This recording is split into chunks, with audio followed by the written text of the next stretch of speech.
Hi everyone, my name is Dr. Jim DeVivo. Welcome to Back to School Night. Virtually, unfortunately, I'm sorry I couldn't be here tonight to meet with you in person, but I wanted to put together this quick video to just give you an overview of what we do here in the theater class at SATS.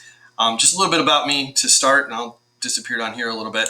I grew up in the theater. I have over 30 years experience working in the theater in various capacities.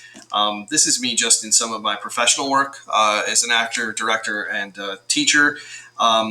I went into college at Niagara University into their actor training program, conservatory, determined to be a performer. It was actually there that I discovered I loved working with children in the theater. I directed plays at a local middle school through my 4 years there, performed for an audience of 2,000 kindergartners, and really studied, the impact that art could have on a child's development, and loved it. So much so that I went to do graduate work at NYU, first a master's degree, and then I went back a few years later to study at the PhD level to really explore how that works. And I bring a lot of that research and that experience into this classroom. This class has a mix of students who are very excited to be here, others who are petrified of the fact that they might have to get up in front of a group. Totally expected, and we talk very openly about that on the first day. And I explain to them that no matter what their experience level in theater, their interest level, this is a class for them. It's not about acting. This is not an acting class. Actors will get acting tips out of it that they can use to perform elsewhere, because the focus is on the actor's tools and really how those are tools for communicating. I'm very big on the idea, especially at this level in the middle school, that what we're focused on here is how do we communicate person to person. Students will do that collaborating with a partner. They'll do it in small groups. They'll also do it working as the actor or the acting group with the audience as well. We talk very much too about how they give presentations in class. They'll give presentations in their careers further down the road. They have to have conversations with a lot of different people with a lot of different perspectives. And this is just one way to begin working on the skills that will help them in those environments. With that in mind, I go back to my dissertation research. For that study, I talked to about 8 people who had experienced the Young Playwrights program that was run by the theater where I worked many years ago.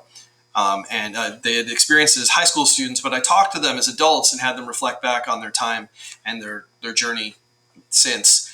And they all found that it was that being treated like a real artist, or being put in a situation where they took initiative and responsibility for their work, that they developed the confidence they felt they needed to have personal and professional success in the future. So I bring that idea in too. We do a lot of projects in this class, and I like to I give students notes. We do have a lot of theater history and structure kind of things to set them up for the projects they do, and after that, it's all on them to make the creation with my guidance.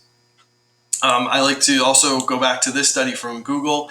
They studied their top performers and found that the top 7 skills in those groups of the most successful employees are all things that we can relate back to doing work in the art, specifically in the theater. From leadership to imagination, it's all something that every student will have the opportunity to do in the theater class. And I will often say to them, you have to do the work. It's not something where we can sit and memorize the information. It's about doing the work and reflecting on what you get out of it. So they're always encouraged to be the most active. And I'll remind them, if what you put in is equal to what you get out, or vice versa. And I know a lot of them are uncomfortable. At this age too, it can be very difficult to get up in front of a group of peers.